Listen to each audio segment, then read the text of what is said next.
with you, Donald. And then I'm talking to Charles last night. This is very disturbing. What?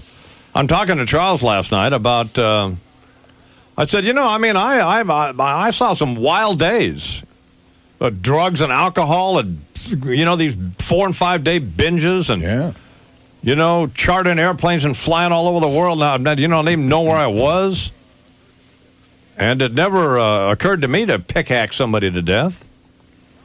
And Charles claims that we all have that capacity. I'm saying those impulses lie within us, embedded within us somewhere, man.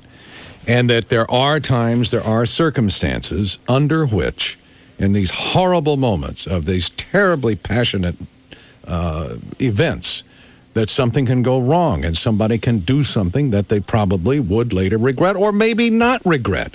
Maybe they're happy about it.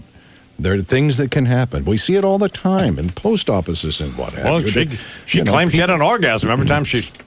I can see how that could happen. I can see that too. If you hated somebody so much that you literally could find sexual release in the process of stabbing the person over and over again, somebody with whom, I don't know, you had been associated somehow, and perhaps this person had... You're not talking about some random thing. No, I'm not talking about random. I'm talking about people who as most murders are, between either family members or acquaintances, right, co-workers, that kind of thing. I can see how... Co-workers. Yes, I can see how somebody would just thoroughly enjoy murdering some person with whom they had worked for maybe many years and had resented it and their treatment for all of those years, all of that time.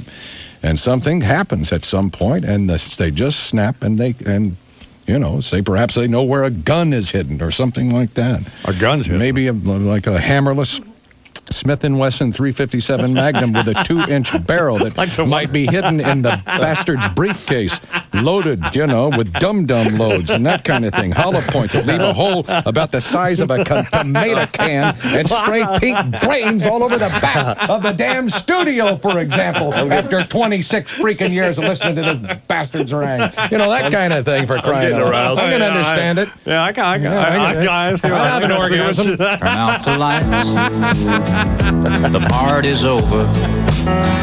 They say that all good things must end. Let's call it a night. The party's over. Yeah. And tomorrow start the same old thing again. Imus in the morning. 98.1